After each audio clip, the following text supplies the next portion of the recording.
with something that is usually unconstitutional and unlawful. And in each case, we can follow the facts to proof that up. But the president continues to abuse the government and the powers of arrest, of detention, indictment, prosecution, jailing even, to go after critics.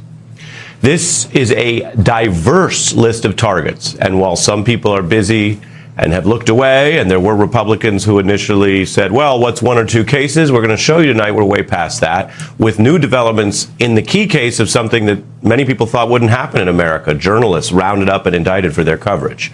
What all the people targeted have in common is that they have criticized Trump, even if they once were Trump officials or Republicans. Today, Don Lemon, a veteran CNN anchor known to so many, who also is an independent journalist, was back appearing in court because the administration continues to push what are widely derided legally as flimsy charges, probably unconstitutional, but this case is real. This is not going away. Now, he was covering a protest at a Minneapolis church where other individuals may have violated the law, including storming a church, but Lemon was covering it. This is a huge deal. He pled not guilty. This isn't just about me. This is about all journalists, especially here in the United States. For more than 30 years, I've been a journalist, and the power and protection of the First Amendment has been the underpinning of my work. The First Amendment, the freedom of the press, the bedrock of our democracy. Lemon spoke broadly, as most defendants are advised to do by their lawyers, not to get into the facts or the details that will be dealt with at trial if this case isn't tossed before trial. Most legal experts, First Amendment experts, people who've looked at these kind of things, don't see a case here. There's a lot of video evidence of what happened. No traditional DOJ would charge in this situation, and he was there with the accoutrement of journalism, interviewing people, holding a mic, with a cameraman. He repeatedly referenced that day that he was a journalist and doing journalism, although, by the way, you could be reporting at a foreign capital and not constantly wave your hand and say you're a journalist. You'd still be fine. This is what free speech looks like. Here's one part where he was outside the church talking to people. Today, the Post reports the video also contradicts key claims by Trump's prosecutors. The charging document went out of its way to try to turn what I just mentioned, video of him basically interviewing people. I mean, that kind of facility with people running around can have some mayhem, but what he was basically doing, which is all captured on the video, was kind of twisted in the prosecutor's document, which claimed that he somehow physically obstructed churchgoers who were trying to exit. Best we can tell, they are misdescribing moments like this. Just on the facts. Just saying, I want to give you the facts. No. Did you know that undocumented people and immigrants commit far less crime than American citizens? We're done here. We're done here. Than natural-born Americans? You won't listen. If you could ask. What you're looking at there is standard free speech. Lemon's asking questions and talking. This gentleman talked for a while and decided that we're done and wanted to leave. He has every right. The man you see on the left, every much as right as Mr. Lemon has, both of them, to speak in this country. As for the physicality, well, you saw it with your own eyes. Lemon sort of moved with the man and at one point held the door open for him. Now, that is the incident they're trying to use. More broadly, we know that Mr. Lemon, a veteran of CNN, now independent, has been publicly using his speech rights to times cover and criticize President Trump.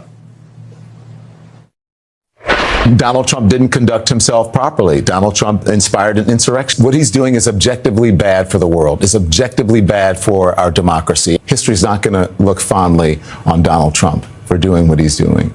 Donald Trump is strong-arming, bullying. That's what Lemon told us the last time he was on this program. The criticism of the administration is being attacked.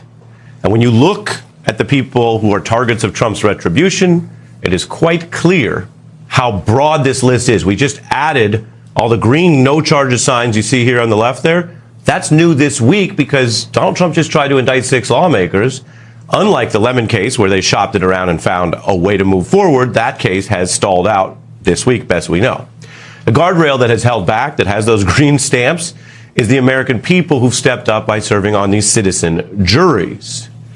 In the old days, they would always talk about how because the grand jury process is the first step, not the last, it's easy and a grand jury will basically indict a ham sandwich. That's because prosecutors are supposed to follow the rules and have way more evidence than they need at that first step. everything now in these cases is upside down. In fact, there was a struggle to even get an indictment on the guy throwing a sandwich, speaking of sandwiches, at a federal officer on video, because this DOJ under Trump in 1 year has essentially lost a lot of the credibility that usually gets them a benefit of the doubt when they want to bring charges. Americans are increasingly skeptical of selective prosecutions, even as we are now in a country where journalism and being in the opposition party and serving on the Fed and serving on the FBI, among other faces I showed you, are all reasons for Donald Trump to harass, subpoena, or charge you. With all this in mind, we want to turn to an expert that we've called on for some of these deeper conversations, especially as we take a step back at the end of the week. Ty Cobb is back with us, longtime legal expert, former prosecutor, White House attorney in the first Trump administration. Welcome back. I'll put those faces right back up here, Mr. Cobb, because between the last time you and I spoke and now, about a week, we've got those 6 new lawmakers, most of whom are veterans or intelligence veterans of some kind, and they tried to charge them this week. They just failed. How do you look at that in concert with Mr. Lemon as a defendant and these other individuals? So I think those, the Congressional 6, if you will, folks, and Mr. Lemon and Pete Hegseth, they all are wrap into the First Amendment issues. A judge in D.C., Richard Leon, yesterday excoriated Hegseth and the Department of whatever it is, Defense, for, even attempting to stifle the First Amendment privileges of Mark Kelly, a man who'd flown 39 combat missions and 4 space shuttles and served the country for decades. And he and his congressional colleagues they attempted to charge them for truthfully explaining in the terms that exist in the Uniform Code of Military Conduct that, the military, when asked to commit war crimes, is not obligated to follow illegal orders. So they got kicked out of court there. They're coming back to try to defend themselves on additional grounds, which I think will go against them. You've got Don Lemon, of course. That's a flagrant First Amendment violation. The magistrate before whom he entered a guilty plea today, only a few days ago or a week or more ago, threw out the government's request to indict Mr. Lemon. The federal judge to whom they appealed it ruled likewise, and the Eighth Circuit Court of Appeals also refused to honor what the government had attempted to do. Now, they later got a grand jury indictment, unlike the Congressional 6, where not a single grand juror is reported to have voted in favor of the indictment. It's highly unusual that you don't get a true bill. It's, I think, unprecedented in America that not a single grand juror would vote for a true bill, and only with Jeanine Pirro, who couldn't indict the the ham sandwich, and Ms. Halligan in Virginia, who attempted to indict Comey and James unsuccessfully by acting inappropriately. Only these Trump sycophants that are appointed to these positions are flailing in that regard. Mm-hmm. And you mentioned Mark Kelly and his heroism. There's also just the basic fact that lawmakers are going to speak, whether they speak on video, as you said, explaining a matter of how the military works, and those veterans certainly have some credibility there. But even if one disagreed with their explanation, we have big disagreements. That's what our First Amendment protects. And here's what Kelly is saying about it. We were saying something that we felt, because of this president and what we know about him and who he is, a message to tell people, hey, first of all, we have your backs, but this is an important message to hear, that you do not have to follow unlawful or illegal orders. We have an administration that is, trying to prosecute senators, a president who is threatening to hang U.S. senators. And against that backdrop, if we look at impeachment as a constitutional question, which we all know it can be, that's where it starts, but it's also a question of what the constituted members of the House or Senate think. But at what point, in your view, constitutionally, Mr. Cobb, how many such cases targeting critics become a high crime, become impeachable? One or two, maybe people of good faith debate. 5 or 6 is more than we've had in decades. We'll put the chart back up to remind people as we end the week, because it's grown a lot this week with Mr. Lemon as well in court. At what number does it become a potentially impeachable offense? Well, it should only be one. If there's one fraudulent, unsupported indictment that's brought for personal reasons, political reasons, in which the facts are distorted and the law is abused, that alone should be impeachable. You know, the multitude of cases that we've had now certainly provides a wealth of evidence that could be used to impeach Pam Bondi. I think, you know, it's probably difficult to extend her performance and the illegal and unconstitutional, unethical way that she's managed the Justice Department all the way to the president. But the president, you know, on impeachment alone, that issue, there's so many things in the column that deserve impeachment. You know, taking a $500 million bribe from the slow you down, because you're very knowledgeable about these things, and so you're referring to, of course, the impeachment clause is a congressional power under the Constitution for both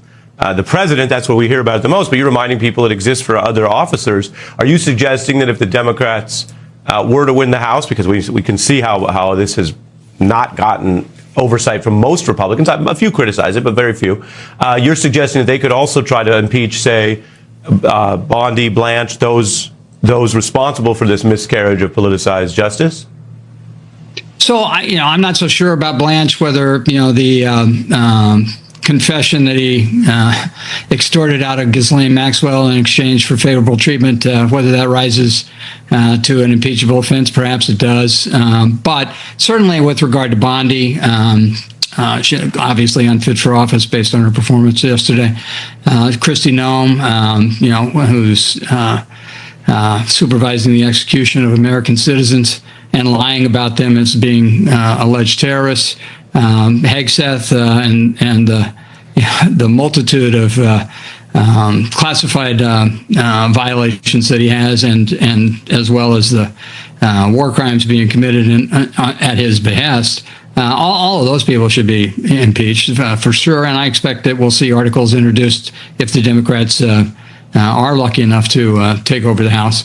But I think with the president, you've got really extraordinary information out there. The $500 million bribe from the UAE in exchange for our AI chips, the $480 million plane from Qatar in exchange for a Air Force base, and him parking his Venezuela oil revenue account in Qatar. The facts here are just extraordinary and unprecedented. This is not a matter of degree. This is a ripple in the force, and impeachment, however, is a weak tool in the hands of a Congress where you have people like Mike Johnson and others, willing to do whatever the president desires, and certainly not willing to honor their oaths of office to work for the American people, as opposed to Donald Trump.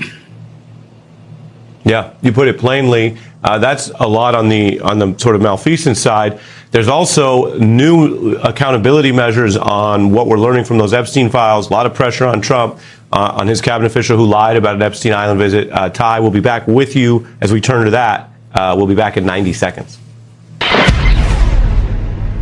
And the reckoning over Epstein continues. 2 prominent executives ousted from really top roles because of ties to Epstein. Some of them were known, some further detailed because of these recent file exposures. That includes the person you see on your left. We reported on her, Kathy Rumler, really weeks ago over some of the earlier files. She's a Democrat who was at Goldman Sachs and is ousted. If you look at the other names here, you see all kinds of different individuals who faced either questions, subpoenas, or sanctions. And yet, while banks and organizations and universities have all kinds of accountability, the White House does not. Donald Trump famously ran saying he would help with the Epstein files. He had aides who said they would get to the bottom of it. And it turns out the problem is coming from inside his own cabinet. Commerce Secretary Lutnick lied for years about his ties to Epstein, and then only through these new files was forced to admit under oath that he had visited Epstein's island. The Wall Street Journal reports tensions are rising, that Lutnick's revelation, his confession, deepened the White House's Epstein woes. That's putting it mildly. It also pierced attempts to deflect questions about Epstein. From what I hear, he was there with his wife and children. And I guess in some cases, some people were. I wasn't. I was never there. Did you, in fact, make the visit to Jeffrey Epstein's private island? I did have lunch with him as I was on a boat going across on a family vacation. Secretary Lutnick remains a very important member of President Trump's team, and the president fully supports the secretary. There you have it. Ty Cobb is back with us. Do you view the history here, as well as Mr. Lutnick lying about this while he was in office, while he was Commerce Secretary in the last year, as something that should merit his dismissal? And what do you think, given you have a lot of experience, about this sort of contrast that, you know, maybe it's for public pressure reasons, what they might call the, quote, optics, but the banks and some of the big institutions seem to be making more changes in response to what's come out than the White House itself? Yes, Lutnick in any other administration would have been gone long ago.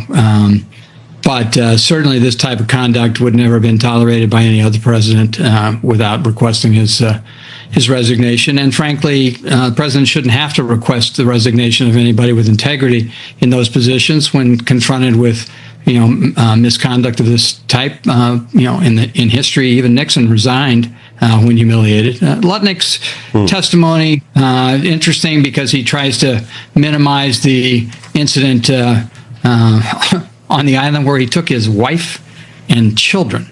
And this is, keep in mind, this is 7 years after he said he had no further contact with Epstein. He said that it all ended in 2005 when he and his wife walked out of his house, disturbed about their neighbor, their next door neighbor, who remained their next door neighbor. And also, it's not only did he lie about the island visit and that conduct, but within another year or two after the island visit, he and Epstein both invested multi-million dollars in the same joint venture. So these are deep ties. I mean, in Europe, people who are just mentioned in the files are resigning. Lutnick, having lied about his participation, should be long gone. Yeah. On the investigative side, I'll put up what we now learn from the DOJ. I thought this was one of the most striking documents. You don't usually see them in public, which is the inner circle and who they were tracing. Obviously, everyone has a right to a lawyer, but they don't have a right to lawyers who commit crimes. You can use an accountant, but they were clearly subpoenaing and looking at some of these individuals. One of them, Brunel, indicted and then died abroad. How do you interpret this, given your background? Obviously, it's possible that good faith, honest prosecutors did run down these leads. It just didn't find enough to prosecute inside the U.S. It's also possible that there's more to the story, given everything we've learned. How do you view it based on what we know at this time? So I think there is a distinction between unethical, disgusting, inappropriate conduct and criminal activity. It's not always clear what that is. But keep in mind, there were very competent prosecutors involved